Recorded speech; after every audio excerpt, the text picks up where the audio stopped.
पाकिस्तान के चंद अहम त्यौहार में कल हमने जो तदरीसी मकासद किए थे वो ये था कि तहजीब और सकाफत के मफहूम को समझ सकें और तहजीब के बुनियादी अनासर कौन से होते हैं, मेन एलिमेंट्स क्या हैं, और मुख्तलिफ त्यौहारों से वाकफियत हासिल कर सकें। और दूसरे ये था कि मजमून लिखना सीख सकें। तो मजमून कैसे लिखा जाता है, पहले हमने डिस्कस करनी है तो चंद अहम त्यौहार की कि त्यौहार होते क्या हैं, तहजीब और सकाफत कहते किसे हैं। ये मैं उन लोगों के लिए दोबारा से रिकॉल कर रही हूँ, रिपीट कर रही हूँ जो बच्चे जो हैं अभी एंटर हुए हैं क्लास में। तो इंसानों के रहन सहन और जिंदगी बसर करने के आदाब को जो है वो तहजीब और सकाफत कहा जाता है। और हर कौम की अपनी तहजीब होती है, हर कौम का अपना कल्चर होता है, हर कौम की अपनी सकाफत होती है। सकाफत को इंग्लिश में ही कल्चर भी कहते हैं। तो हमारा जो मुल्क है पाकिस्तान एक ऐसा मुल्क है जिसमें मुख्तलिफ सकाफतों और तहजीबों का रंग शामिल है। मिसाल के तौर पे चारों जो सूबे हैं सब मुसलमान हैं, सब जो है वो नमाज भी एक टाइम पे अदा करते हैं, रोजे भी रखते हैं और ज़कात भी देंगे और हज भी करते हैं। अब देखें, लेकिन इनके लिबास जब नमाज के लिए आएंगे, कोई किस सूबे का होगा, हर एक सूबे का लिबास मुख्तलिफ है, बोलियां मुख्तलिफ हैं, इनका स्टाइल डिफरेंट है। जो पहाड़ी इलाकों में रहने वाले हैं उनका वे ऑफ लिविंग डिफरेंट है, उनका रहने सहने का तरीका, अंदाज, जुबान, एक्सेंट, तो हर चीज मुख्तलिफ है। लेकिन जब वो मस्जिद में जाएंगे तो सब जो है नमाज के लिए एक इमाम की क़यादत में रुकू और सजूद करेंगे। तो इसीलिए यहाँ पे ये कह रहे हैं कि पाकिस्तान एक ऐसी इकाई है जहाँ इसकी मिसाल एक गुलदस्ते की तरह। अब गुलदस्ते में हम मुख्तलिफ रंगों के फूल जो हैं वो सजा देते हैं, कोई फूल किसी के साथ मैच नहीं करता। सबसे पहले उसका रंग ही मुख्तलिफ होगा, उसकी शेप मुख्तलिफ होगी और उसकी खुशबू भी जुदा होगी। लेकिन क्या है, क्या चीज उनको इकट्ठा करके रख रही है, एक गुलदस्ता। एक गुलदस्ते में वो सब जो हैं पिरोए हुए आपस में इकट्ठे हैं। तो इसी तरह पाकिस्तान के इलाकों पंजाब, बलोचिस्तान, खैबर पख्तूनख्वा, सिंध और आज़ाद कश्मीर के इलाकों का अपना अपना रहन सहन है। और इस वजह से इनके दरमियान एक ऐसा मजबूत रिश्ता है कि वो मुख्तलिफ होते हुए भी एक दिखाई देते हैं। वो मजबूत रिश्ता क्या है, एक अकीदे का, एक कलमे का। तो एक कलमा तैयबा ने उन सबको एक लरी में, गुलदस्ते में परो दिया है। कलमा तौहीद, ला इलाहा इल्लल्लाह जो है उसने इनको एक लरी में पिरो दिए। फिर हमने कल देखा कि मजहबी त्योहारों पे डिस्कस की कि पाकिस्तानी तहजीब में मुख्तलिफ इलाकों में, मुख्तलिफ सूबों में मुख्तलिफ त्यौहार हैं, लेकिन मजहबी त्यौहार जो होते हैं वो एक तरह के ही होते हैं और वो हर इलाके, हर सूबे में इकट्ठे ही मनाए जाते हैं। मजहबी त्यौहार कौन से हैं, शब मेराज है, शब कदर है, शब मेराज है, और इसके अलावा शब बरात यहाँ पे लिखा हुआ है, शब बरात, बरी होना, फरागत पाना। ईद उल फित्र है, ईद उल अजहा है, ये मजहबी त्यौहार है। और मिलादुन नबी, इसके अलावा आशूरा मुहर्रम है, यौम आशूरा, 10 मुहर्रम का दिन, उसको हम यौम आशूरा कहते हैं या 10 मुहर्रम। ठीक है, इसके बाद ये तमाम जो त्यौहार हैं ये हमारे मजहबी त्यौहार हैं। इनके अलावा जो आज हम पाकिस्तान के अहम त्यौहार में देखेंगे वो इन मजहबी त्यौहारों के अलावा मुख्तलिफ त्यौहार होंगे। अच्छा जी, फिर ये है कि गैर मुस्लिमों के भी त्यौहार होते हैं। यहाँ पे मैं उनका भी, जो ये मजहबी त्यौहार मुसलमानों के हैं और गैर मुस्लिम त्यौहारों में शामिल हैं, दिवाली है, दशहरा है जो सिखों का त्यौहार होता है, और क्रिसमस जो कि क्रिश्चियंस का त्यौहार होता है, वो जो है सिखों का त्यौहार। अच्छा जी, अब सबसे पहले यहाँ पे बोर्ड पे आपने देखा होगा, यहाँ तक हमने कल रीडिंग की थी। अब यहाँ पे सबसे पहले है लोक वर्षा मेला। अब ये क्या मेला है, कहाँ पे लगता है, इसकी डिटेल हम अभी आपको मैं बताती हूँ। तो रीडिंग में स्टार्ट कर रही हूँ जी, पेज नंबर 20 है आपका। लोक वर्षा मेला, विरसा नहीं है, वर्षा, वाव के ऊपर देखें तो आपको जबर नजर आएगी। पाकिस्तानी तहजीब और सकाफत को फरोग और तहफ़्फ़ुज़ के लिए इस्लामाबाद में लोक वर्षा का कौमी इदारा कायम किया गया है। यानी ये इदारा ही है जिसका नाम है लोक वर्षा। और इस इदारे के ज़ेरे एहतमाम हर साल 10 अक्टूबर के पहले हफ्ते में लोक वर्षा मेला मुनक्कद किया जाता है। ये मेला एक हफ्ता जारी रहता है। इस मेले में रंगारंग तकरीबात का इह्तमाम किया जाता है और पाकिस्तान के मुख्तलिफ सूबों की दस्तकारियों और घरेलू सनतों की नुमाइश होती है। दस्तकारी किसको कहते हैं? हाथ से बनाई गई अशिया को। दस्तकारी हाथ से बनाई गई चीजें,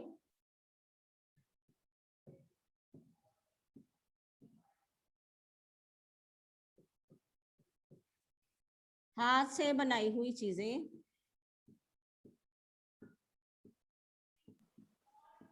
अशिया, जिसमें आपने देखा होगा कि बच्चियां बहुत ज़ौक़ शौक से बनाती हैं, ज्वेलरी बनाती हैं, कढ़ाई की जाती है। इसके अलावा बहुत सी ऐसी चीज़ें जो कि आपकी डेकोरेशन में काम आती हैं, वो भी हाथ से बनाई जाती हैं और उनको घरेलू दस्तकारियाँ कहा जाता है।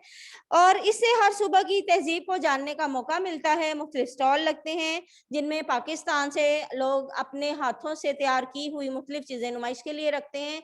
इस मेले ने आलमी सतह पर बहुत शोहरत हासिल कर ली है और अब तो 20 से ज़्यादा ममालिक यानी 20 से ज़्यादा ममालिक के दस्तकार इसमें शिरकत करते हैं और इस मेले की वजह से पाकिस्तानी तहजीब और सकाफत को आलमी सतह पर मकबूलियत हासिल हो रही है। पाकिस्तान के मुख्तलिफ सूबों के अफराद के दरमियान भी इश्तराकी अमल ज़्यादा हो रहा है और दर हकीकत ये मेला पाकिस्तानी सकाफत को उजागर करने में अहम किरदार अदा कर रहा है। उजागर करने का क्या मतलब है? उजागर करना, नुमायां करना।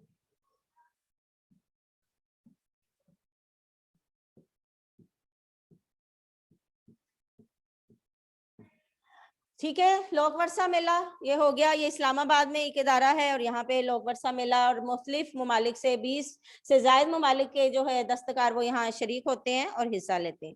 अब हम डिस्कस करेंगे मेला मवेशियाँ। मवेशी किसको कहते हैं? जानवरों को। तो ये नाम से ही जाहिर है। पाकिस्तान बुनियादी तौर पर एक ज़रअई मुल्क है और इस मुल्क की अक्सरियत ज़राअत के पेशे से जुड़ी हुई है। लोगों की एक तादाद जो है यानी बहुत ज़्यादा तादाद वो आला नस्ल के मवेशी और भेड़ बकरियां पालते हैं जिससे तिजारती मकासद भी हासिल होते हैं। मुख्तलिफ सतह के मवेशियों के मेले तफरीह का जरिया भी बनते हैं और पाकिस्तान का सबसे बड़ा मेला मवेशियां हर साल फरवरी के आखिरी हफ्ते में पाकिस्तान के दिल लाहौर में मुनक्किद होता है। लोक वर्षा मेला जो है वो इस्लामाबाद में मुनक्किद होता है। यहाँ पे मैं लिख दूं, ये लाहौर में मुनक्किद होता है फरवरी में और ये इस्लामाबाद में। ठीक है, इस तरह साथ साथ आपको याद भी हो जाएगा और हमारी एक्सरसाइज सोल्व करने में भी हमें आसानी होगी।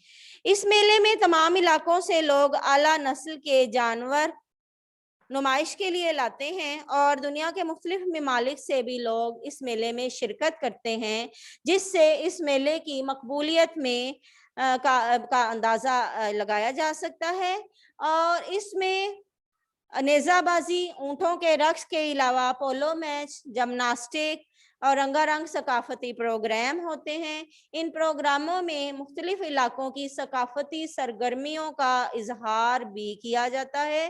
घरेलू सनतों और दस्तकारियों के स्टॉल भी लगाए जाते हैं। एक देखें, एक जो लोक वर्षा मेला उसमें तो होता ही यही है कि स्टॉल लगाए जाते हैं, लेकिन साथ साथ अब यहाँ जो मेला मवेशी है इसमें जानवरों की अलावा, खेलों के अलावा जो है ये फिर स्टॉल भी लगाए जाते हैं और रात के वक्त आतिशबाजी का मुजाहिरा भी किया जाता है। इस मेले में फौजी परेड और मुख्तलिफ इलाकों के रक्स भी पेश किए जाते हैं जिनको लोग शौक और दिलचस्पी से देखते हैं। अब जी नंबर 3 पे है हमारा शेंदूर मेला। जी बेटा।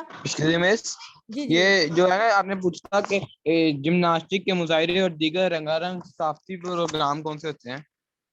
सकाफती प्रोग्राम जो आप लोगों को एंटरटेन करते हैं जैसे कि कौमी नगमे, मिली नगमे, इसके अलावा परफॉर्मेंस जो होती है, ये जो आप मुख्तलिफ इलाकों के लोग जो हैं, जैसे सुबह बलोचिस्तान से ताल्लुक रखने वाले लोग अपने सूबे का रवायती डांस या रक्स पेश करें, जैसे सुबह सिंध के लोग अपनी मुकामी जो है वहाँ का रक्स पेश करें। ये प्रोग्राम छोटे छोटे होते हैं जो कि हर सुबह से वो आपको कोई भी स्कूल में फंक्शन आप देख लें तो इस तरह से हम खुद बना देते हैं। जैसे हम मुख्तलिफ बच्चों को मुख्तलिफ इलाकों का या सूबों का लिबास पहना के तो उनसे वो कहते हैं कि चलें आप स्टेज पे आए और बारी बारी फिर पीछे बैकग्राउंड म्यूजिक लगा देते हैं। इस तरह मुख्तलिफ सूबों की नुमाइंदगी हो जाती है। तो हर सूबा अपने फनकारों को लेके आता है और वो अपने सूबे के इलाके के मुताबिक जो है वो प्रोग्राम से मतलब ये है कोई अच्छा फनकार है, गुलूकार है तो वो अपनी जुबान में पश्तो में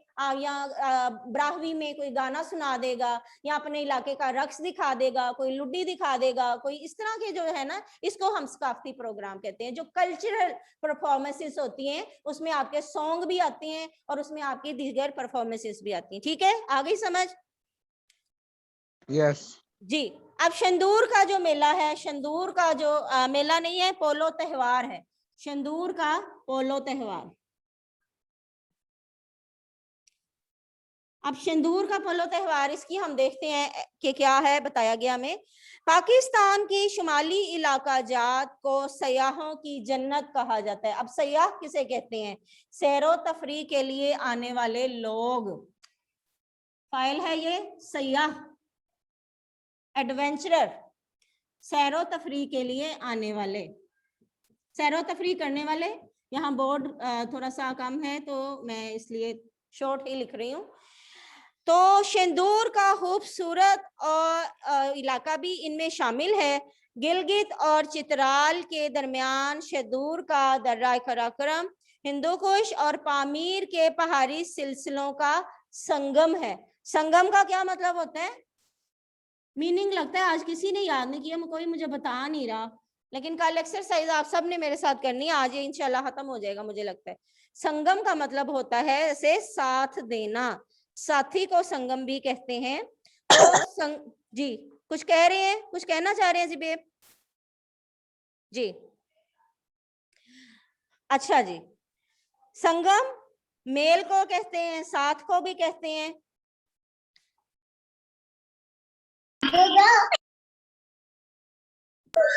दो आदमियों का मेल, दो पहाड़ों का आपस में जो जुड़े हुए लिंक होना, उसको भी कहते हैं। अच्छा जी। अब यहाँ पर 800 साल से पोलो रवायती खेल के तौर पर मशहूर है और जहाँ हर साल जुलाई में 9 जुलाई गिलगित और चित्राल की टीमों के दरमियान पोलो मैच होता है।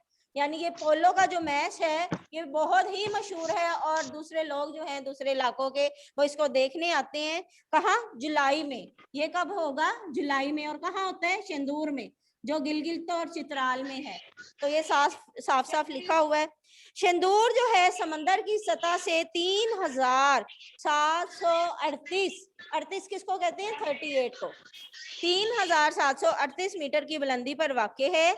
इसीलिए इसे दुनिया का बुलंद तरीन पोलो ग्राउंड करार दिया गया है। इस मैच को देखने के लिए ना सिर्फ पूरे मुल्क से लोग जमा होते हैं बल्कि दुनिया के मुख्तलिफ इलाकों के सयाह भी पूरे ज़ौक़ शौक से ये मैच देखने के लिए आते हैं। और मेले में पोलो मैच के अलावा कोह पेमाई, कोह पेमाई का क्या मतलब होता है? कौन बताएगा?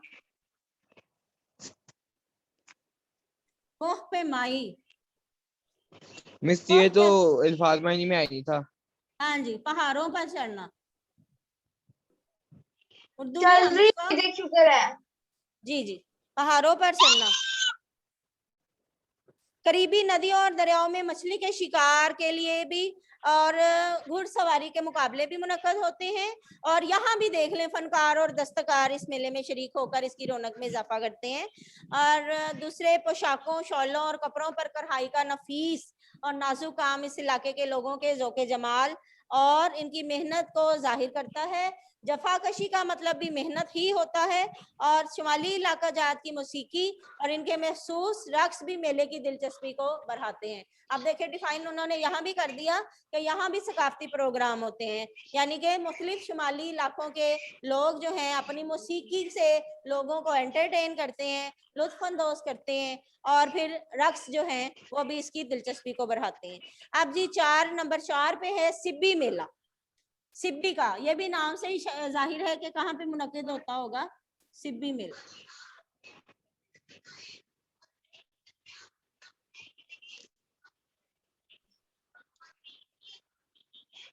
सिब्बी दर्रा बोलान के दहाने पर आबाद एक कदीम शहर है। कदीम का मतलब होता है बहुत पुराना।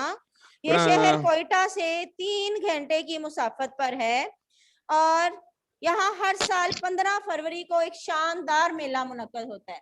यहाँ पर 15 फरवरी को सिब्बी में 15 फरवरी को एक शानदार मेला मुनक्किद होता है और पाकिस्तान के कौमी त्योहारों और मेलों में भी सिब्बी मेला अपनी मकबूलियत के बाइस नुमाया मकाम रखता है।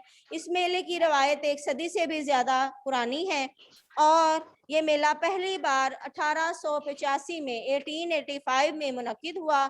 इस मेले में पूरे पाकिस्तान से शायकीन इकट्ठे होते हैं और आला नस्ल के जानवरों की नुमाइश और मुख्तलिफ सकाफती प्रोग्राम, अब यहाँ भी सकाफती प्रोग्राम होते हैं और इस मेले में दस्तकारियों की नुमाइशें भी होती हैं और मखसूस इलाकाई रक्स भी पेश किए जाते हैं। अब लास्ट पैराग्राफ है, इन इलाकाई और कौमी त्योहारों के अलावा मेले और त्यौहार और भी हैं, जैसे कि बुजुर्गान दीन और सूफिया किराम के मज़ारों पर सालाना उर्स। अब आप देखें यहाँ पे लाहौर में हमारे यहाँ हजरत दातागंज बख्श है और उनका भी उर्स मनाया जाता है, 3 दिन तकरीबात होती हैं। इसके अलावा भी बहुत से बुजुर्ग हैं जिनका मनाया जाता है और ये भी त्यौहार है। इन उर्सों के मौके पर तकरीबात होती हैं जिनमें दूर और नज़दीक से लोगों की बड़ी तादाद शिरकत करती है और लोगों को एक दूसरे के और करीब आने का मौका मिलता है और वो एक दूसरे के तौर तरीकों और रस्म रिवाज से भी आशना होते हैं। आशना का क्या मतलब है? वाकिफ होना। आशना का मतलब जानना या वाकिफ होना। शाबाश। अब इंशाल्लाह ताला कल हम बेटा इसकी एक्सरसाइज करेंगे और इंशाल्लाह आप सबकी मुझे उसमें पार्टिसिपेशन चाहिए। अब मैं जो हूँ आपकी मीटिंग एंड करने लगी हूँ, कोई क्वेश्चन तो नहीं है? इंशाल्लाह कल हम क्वेश्चन आंसर भी करेंगे। आज के दिन के लिए आपने बाकी के ये जो अल्फाज मायने इसको